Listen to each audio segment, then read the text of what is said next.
ഇന്ന് തന്നെ ഡൗൺലോഡ് ചെയ്യൂ. കാണൂ നിങ്ങളുടെ ഫേവറേറ്റ് ഷോസ്. നിന്റെ മനസ്സിലെ ദിവ്യമായ ഇഷ്ടമില്ലേ? അതുകൊണ്ട് നമുക്ക് നേരിടാമെടാ. നിനക്ക് നിന്റെ മുത്തശ്ശിയെ വിശ്വാസമില്ലേ? ഉണ്ട് മുത്തശ്ശി, അത് മാത്രമാണ് എൻ്റെ ഒരു പ്രതീക്ഷ. എന്നാ ഞാൻ ഉറപ്പു പറയുന്നു, രാധിക നിനക്കുള്ളതാ, എത്ര കാലം കഴിഞ്ഞാലും. എന്താ ചെറിയമ്മ ഇവിടെ നടക്കുന്നേ? എന്തിനാ ഇപ്പൊ ഈ ആദ്യരാത്രി ആഘോഷമൊക്കെ? വരുൺ പ്രിയങ്കയെ നിഷേധിക്കുമെന്ന് എല്ലാവർക്കും അറിയാവുന്ന കാര്യമല്ലേ? പിന്നെ എന്തിനാ അമ്മ അതിനെ ശ്രമിച്ചത്? ഏട്ടത്തി ശ്രമിക്കുന്നതിലൊക്കെ ഒരു കാര്യമുണ്ട്. എന്റെ കാര്യം? കാര്യം എനിക്കറിയാം, അക്കാര്യം കണ്ടുപിടിച്ചതും ഞാനാ. പക്ഷെ ആ കാര്യം പുറത്ത് പറഞ്ഞു എന്നറിഞ്ഞ എന്റെ തല പോവും. തല പോവുന്ന കാര്യോ? ഇതാരാ ചെറിയമ്മ ഭീഷണിപ്പെടുത്തിയത്? കൽപ്പനയെ സത്യം പറഞ്ഞ നിന്നോടിത് പറയാത്തതുകൊണ്ട് എനിക്ക് വല്ലാത്തൊരു വീർപ്പുമുട്ടലായിരുന്നു. നീ അറിഞ്ഞതും കേട്ടതുമായിട്ട് ഭാവിക്കില്ലെങ്കിൽ ഞാൻ കാര്യം പറയാം. നമുക്കെന്തെങ്കിലും ഉപകാരമുള്ള കാര്യമാണോ ചെറിയമ്മേ? ആണോന്നോ? ഇതുവരെ നമ്മൾ എന്തിനാണോ ശ്രമിച്ചത് അതെല്ലാം ഒന്നിച്ച് നടക്കുന്ന കാര്യമാ. എന്നാ ചെറിയമ്മ കാര്യം പറ.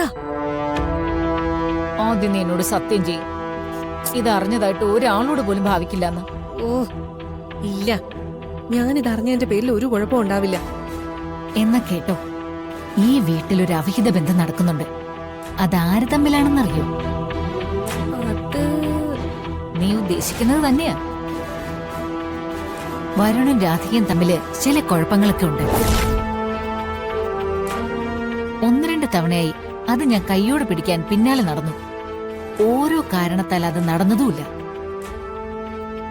പക്ഷേ ഇപ്പൊ ഞാൻ ഏട്ടത്തെ കൊണ്ടുവന്നത് നേരിട്ട് കാണിച്ചു കൊടുത്തു. 2 പേർക്കും കൂടി ഒന്നിച്ച് ജീവിക്കാനുള്ള തീരുമാന കൽപ്പന. അതുകൊണ്ടാ വരുണിന് പ്രിയങ്ക ഇഷ്ടമല്ലാത്തത്. പിന്നെ കുറെ കാലമായിട്ട് ഒന്നിച്ചുള്ള നടപ്പും. ഇതിനിടയിൽ എന്തൊക്കെ നടന്നിട്ടുണ്ടെന്ന് ആർക്കറിയാം? എന്റെ ചെറിയമ്മേ, ഞാൻ ചെറിയമ്മയ്ക്ക് ഒരു വാക്ക് തന്നുപോയി. അല്ലെങ്കിൽ ഉണ്ടല്ലോ, ഇത് വെച്ച് ഞാൻ ഈ കുടുംബം കത്തിച്ചു കളഞ്ഞേനെ. അബദ്ധമൊന്നും കാണിക്കരുത്. എന്തെങ്കിലും മണ്ടത്തരം കാണിച്ചാ ഏട്ടത്തി എന്തെങ്കിലും പ്രശ്നം ഉണ്ടാക്കി നമ്മളെ ഇവിടുന്ന് പുറത്തു കളയും. അപ്പോ നമുക്കാ നഷ്ടം. അതല്ലല്ലോ വേണ്ടത്. നഷ്ടപ്പെടേണ്ടത് അവർക്കല്ല. ചെറിയമ്മേ, പ്രിയങ്ക നമ്മുടെ ശത്രുവാ.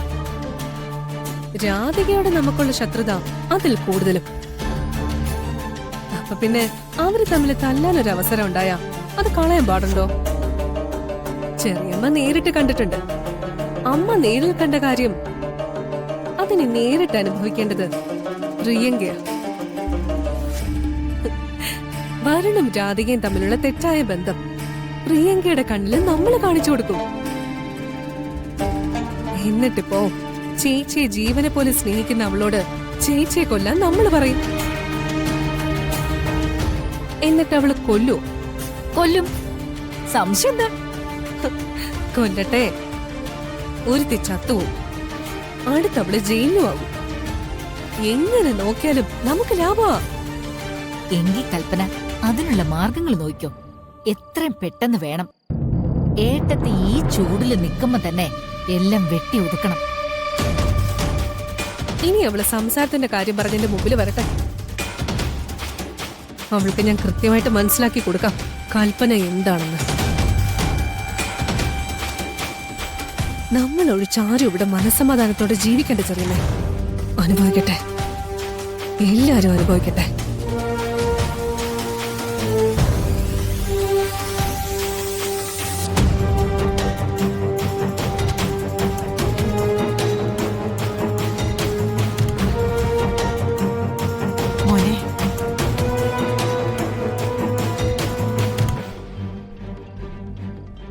മുത്തശ്ശി, എന്നെ സമാധാനിപ്പിക്കാൻ ശ്രമിക്കണ്ട. എല്ലാവരും കൂടി എന്നെ തോൽപ്പിക്കുകയാണ് മുത്തശ്ശി. ഉള്ളു നിറച്ച് സ്നേഹവും വെച്ച് രാധിക എന്നെ തോൽപ്പിക്കുന്നു. അതിനെന്റെ അമ്മ പോലും കൂട്ടു നിൽക്കുന്നു. ഇവരാരെങ്കിലും എപ്പോഴെങ്കിലും എന്റെ അവസ്ഥ എന്താണെന്ന് നോക്കിയിട്ടുണ്ടോ? സത്യത്തിൽ ഞാൻ ചെയ്ത തെറ്റെന്താ മുത്തശ്ശി? ഇന്ന് വരെ രാധയല്ലാതെ മറ്റൊരു പെൺകുട്ടി ഞാൻ മനസ്സിൽ താലോലിച്ചിട്ടില്ല, സ്നേഹിച്ചിട്ടില്ല. അവളെ സ്നേഹിക്കാനുള്ള എല്ലാ അവകാശവും എനിക്കുണ്ട്. ഞാൻ അവളുടെ ഭർത്താവാ. അമ്മയ്ക്കോ ഈ വീട്ടിലുള്ള മറ്റുള്ളവർക്കോ അതറിയില്ലായിരിക്കാം. പക്ഷെ അയാൾക്കറിയില്ലേ, മുത്തശ്ശിക്കറിയില്ലേ? നീ ഇങ്ങനെ ചോദിക്കുമ്പോ കാര്യങ്ങൾ എളുപ്പമാണ്. പക്ഷേ രാധിക നിൽക്കുന്ന സ്ഥാനം കൂടി ഓർക്കണ്ടേ? അവളുടെ മനസ്സിൽ നിന്നോട് എത്ര സ്നേഹം ഉണ്ടായാലും അത് തുറന്നു പറയാൻ പറ്റിയ ഒരവസ്ഥയിലാണോ അവള്?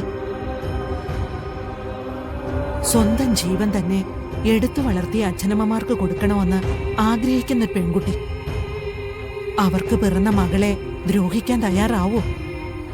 എടാ, അവൾക്ക് സ്നേഹമില്ലാഞ്ഞിട്ടല്ല, അവള് കുടുങ്ങിക്കിടക്കുക. മനസ്സിലാക്കാൻ ശ്രമിക്കുന്നുണ്ട് ഞാൻ. പക്ഷേ എത്ര കാലം തുറന്നു പറയാൻ കഴിയാത്തടത്തോളം ഈ ലൈഫ് എങ്ങനെ മുന്നോട്ട് പോകും? ചിലപ്പോൾ എല്ലാവരും കൂടി സ്വയം കുരുക്കി കുരുക്കി അവൾ ഇല്ലാതാവും. അതുവരെയാണ് ഞാൻ കാത്തിരിക്കേണ്ടത്. എന്തെങ്കിലും കേട്ട അച്ഛൻ വിഷമിക്കുമെങ്കിലോ, അച്ഛൻ വീണു പോകുന്നൊക്കെ കരുതിയാ ഞാനൊന്നും അറിയിക്കാത്തത്. പക്ഷേ എടാ, പണ്ട് നീ എന്റെയും മുത്തശ്ശന്റെയും പ്രണയത്തെക്കുറിച്ചൊക്കെ അന്വേഷിക്കാൻ വരുന്നൊരു സമയം ഉണ്ടായിരുന്നു. അന്ന് നീ പ്രണയത്തിനെ കുറിച്ച് ഒരുപാട് നന്നായിട്ടൊക്കെ സംസാരിക്കുമായിരുന്നു. എത്ര ദൂരത്തായാലും എത്ര മോശം അവസ്ഥയിലായാലും രണ്ടുപേര് തമ്മിൽ സ്നേഹിച്ചുകൊണ്ടിരിക്കുക എന്ന് പറയുന്നത് ലോകത്തിലെ ഏറ്റവും വലിയ അനുഭവമാണെന്നൊക്കെ പറയുമായിരുന്നു. ഓർമ്മയുണ്ടോ നിനക്ക്? എടാ, തമ്മിൽ തല്ലുന്ന രണ്ട് കുടുംബങ്ങളിൽ പെട്ടു പോയവരില്ലേ? തമ്മിൽ തല്ലുന്ന രണ്ട് രാജ്യങ്ങൾക്കുള്ളിൽ പ്രണയം വച്ച് ജീവിച്ചവരില്ലേ? ആരൊക്കെ എതിർത്താലും അവസാനം അവർ ഒന്നിച്ചു ചേരുന്നത് കണ്ടിട്ടില്ലേ? അതാടാ പ്രണയത്തിന്റെ ശക്തി. അതിനുവേണ്ടി മനുഷ്യന് വേണ്ട ഏറ്റവും വലിയ ഗുണം കാത്തിരിക്കുക എന്നതാ. പിന്നെ പത്മിനിയുടെ കാര്യം. മകൻ അവന്റെ ഭാര്യയോടൊപ്പം നന്നായി ജീവിക്കണമെന്ന് ഒരമ്മ ആഗ്രഹിക്കില്ലേ? ഉർവശിയുടെയും കൽപ്പനയുടെയും കാര്യം വിട്ട് കളഞ്ഞേക്ക്. ഒരാൾക്കൊരു മുറിവുണ്ടായ അവിടെ മുളക് തേക്കുന്ന സ്വഭാവമാ അവർക്കുള്ളത്. അവരൊക്കെ അവിടെ നിന്നോട്ടെ. നിന്റെ മനസ്സിലെ ദിവ്യമായ ഇഷ്ടമില്ലേ? അതുകൊണ്ട് നമുക്ക് നേരിടാമെടാ. നിനക്ക് നിന്റെ മുത്തശ്ശിയെ വിശ്വാസമില്ലേ? ഉണ്ട് മുത്തശ്ശി, അത് മാത്രമാണ് എൻ്റെ ഒരു പ്രതീക്ഷ. എന്നാ ഞാൻ ഉറപ്പു പറയുന്നു, രാധിക നിനക്കുള്ളതാ. എത്ര കാലം കഴിഞ്ഞാലും